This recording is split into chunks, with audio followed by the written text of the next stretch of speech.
Hello students, मैं नीरज त्यागी आज आपके सामने class 10th chapter number 8 trigonometry के लिए टिग्नोमेट्री एंगल टेबल लाया हूं, जिसे आपको मैं फिंगर से उंगलियों पर याद करा दूंगा। आप 1 मिनट में sine theta, cos theta, tan theta की वैल्यू लर्न कर लेंगे, सीख जाएंगे, याद आपको हो जाएगी।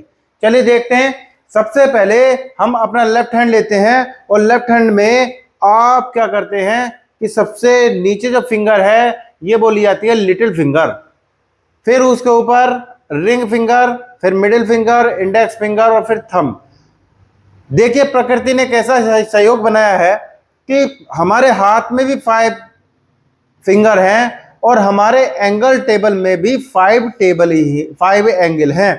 इन एंगल पर देखिए, आप सबसे पहले लिटिल फिंगर पर आप 0 डिग्री लिख लेते हैं, यानी कि लिटिल फिंगर को आप 0 डिग्री से रिप्रेजेंट करते हैं। उसके बाद रिंग फिंगर को उसके ऊपर 30 डिग्री, फिर मिडिल फिंगर को 45 डिग्री, फिर इंडेक्स फिंगर को 60 डिग्री एंड देन थंब को 90 डिग्री लिख लेते हैं। चलिए देखते हैं हम इन्हें उंगलियों की हेल्प से, फिंगर्स की हेल्प से हम कैसे अपने टेबल को लर्न करते हैं। चलिए देखते हैं। पहले हम देखते हैं साइन थीटा। साइन थीटा के लिए जो फॉर्मूला है उस फॉर्मूले को हम लिखते हैं root number of fingers below the selected finger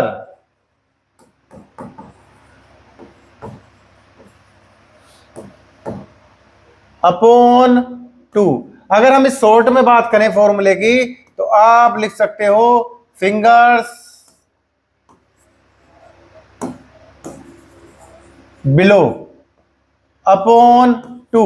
चलिए देखते हैं। सबसे पहले हम फर्स्ट एंगल को देखते हैं, साइन 30 डिग्री।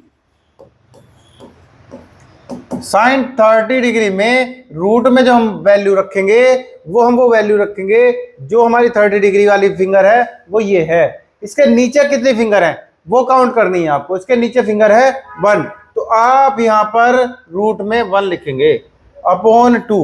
इस तरह से ये वैल्यू हो जाती है 1/2। इसी तरह से अगर हम साइन 60 डिग्री की बात करें तो साइन 60 डिग्री के लिए रूट में हम फिंगर लिखेंगे फिंगर बिलो। तो पहले देखते हैं 60 डिग्री कौन सी फिंगर पर है, इंडेक्स फिंगर पर है। इसके नीचे जो फिंगर आएंगे 1 2 3 फिंगर आएंगे, तो यहाँ रूट में हम 3 लिखेंगे। इस तरह से साइन 60 डिग्री की वैल्यू हो जाती है √3/2। ऐसे ही हम साइन 90 डिग्री की अगर हम बात करें तो रूट में हम फिंगर्स बिलो लिखेंगे 90 डिग्री लिखा हुआ थंब पर, और उसके नीचे आपके पास उंगली है, फिंगर है 1 2 3 4, तो आप इसको रूट में 4 लिखेंगे अपॉन में 2। √4 की वैल्यू 2/2, 2 से 2 कैंसिल इक्वल टू 1। इट में साइन 90 डिग्री की वैल्यू आपने पढ़ी है, वैल्यू होती है 1। इसी तरह से अगर मैं साइन 0 डिग्री देखूं तो आप देखेंगे रूट में आप जो वैल्यू लिखेंगे फिंगर्स बिलो लिखेंगे और लिटिल फिंगर के नीचे कोई भी फिंगर नहीं होती है, आप इसको 0 लिखेंगे क्योंकि कोई फिंगर ही नहीं है तो उसकी काउंटिंग हुई 0/2, इसकी वैल्यू हुई 0। ऐसे ही देखते हैं साइन 45 डिग्री √2। 45 डिग्री जिस फिंगर पर है वो मिडिल फिंगर है और उसके नीचे फिंगर है 2, तो फिंगर्स बिलो हुई आपकी 2 √2 से हम इसको कट करेंगे तो वैल्यू आएगी 1/√2। इट में साइन 45 डिग्री की वैल्यू आपकी आती है 1/√2।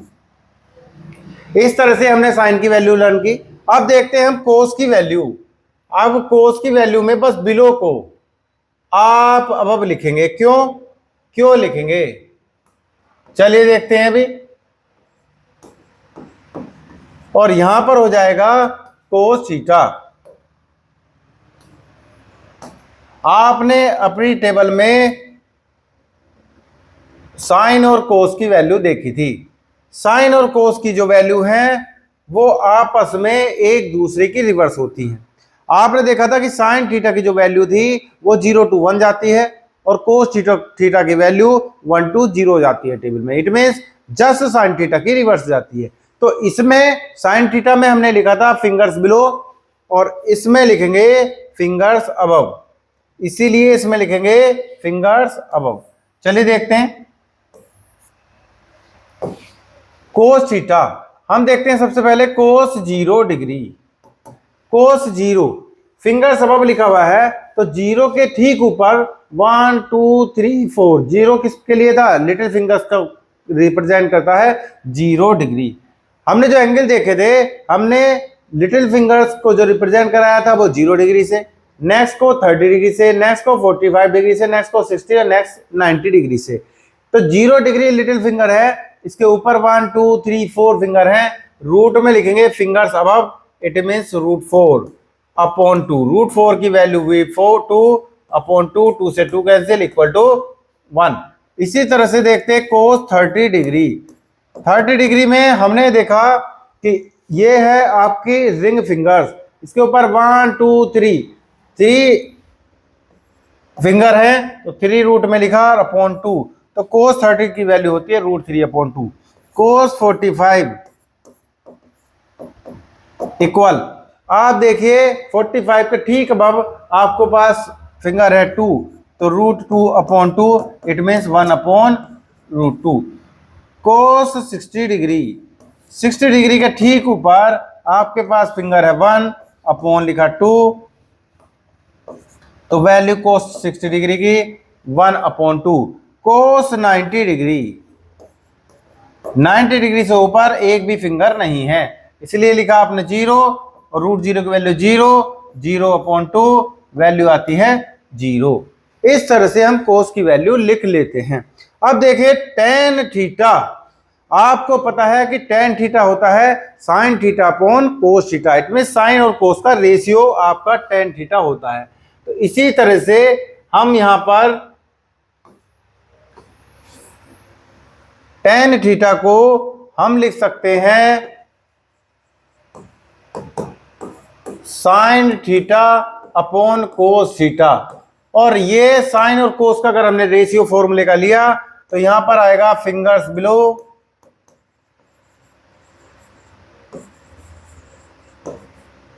Upon root fingers above. और यहां से हमने tan 45 डिग्री फाइंड किया। tan 45 डिग्री आपने देखा 45 से ऊपर भी आपके पास 2 हैं, 45 से नीचे भी आपके पास 2 हैं। ये मिडिल फिंगर है, इसके ऊपर भी 2, इसके नीचे भी 2। तो पहले लिखेंगे फिंगर्स बिलो, यानी कि आपने लिखा √2 और फिंगर्स अबव यहां भी 2 लिखा, √2 से √2 कैंसिल इक्वल टू 1। आपको पता है tan 45 डिग्री की वैल्यू आती है 1। tan 60 डिग्री फॉर्मूले में फिंगर्स बिलो फिंगर्स अबव, तो रूट लिख लिया हमने, पहले फिंगर्स बिलो 60 डिग्री के ठीक नीचे फिंगर देखते हैं 1 2 3 फिंगर हैं, तो यहां पर फिंगर्स बिलो लिखा। उसके बाद 60 से ऊपर आपके पास 1 फिंगर है, 1 लिखा, तो आपके पास √60 डिग्री की जो वैल्यू आती है वो आती है आपकी √3। देखते tan 30 degree, root upon root fingers below 30 से ठीक नीचे फिंगर है 1, तो आपने 1 लिखा। 30 से ठीक ऊपर फिंगर है 1 2 3, तो आपने यहाँ 3 लिखा और वैल्यू आ गई 1 अपॉन √3। इसी तरह से tan 90 degree, root upon root, आपने देखा 90 डिग्री के नीचे जो फिंगर है 1 2 3 4, आपके पास फिंगर है 4 और 90 से ठीक ऊपर कोई भी फिंगर नहीं है, तो आपने लिखा 0, तो ये आया 2 अपॉन 0। और 2 अपॉन 0 किसकी वैल्यू होती है? Non defined. tan 90 डिग्री की वैल्यू क्या होती है? Non defined. इस तरह से हमने ये angle table, trigonometry angle table with fingers, आपने इसको अच्छे से सीख लिया है। एक बार इसकी प्रैक्टिस करके देखें और आप 1 सेकेंड 2 सेकेंड्स में आप इसके आंसर बताने लगेंगे। एंगल्स की वैल्यू बताने लगेंगे। आप एक बार देखें तो आप एंगल की वैल्यू बहुत इजीली बताएंगे। तो देखिए, अगर मेरी ट्रिक अच्छी है तो सबको बताइए कि मैथ्स पढ़ना है तो नीरज त्यागी कॉन्सेप्ट से, क्योंकि नीरज त्यागी कॉन्सेप्ट से बनता है कॉन्फिडेंस। तो इसलिए मेरी अगर ट्रिक अच्छी लगी हो, मेरे पढ़ाने का तरीका आपको अच्छा लगा हो, तो मेरी वीडियो को लाइक करें, शेयर करें और सब्सक्राइब तो जरूर ही करें। Thank you very much for watching my videos. जय हिंद, जय भारत।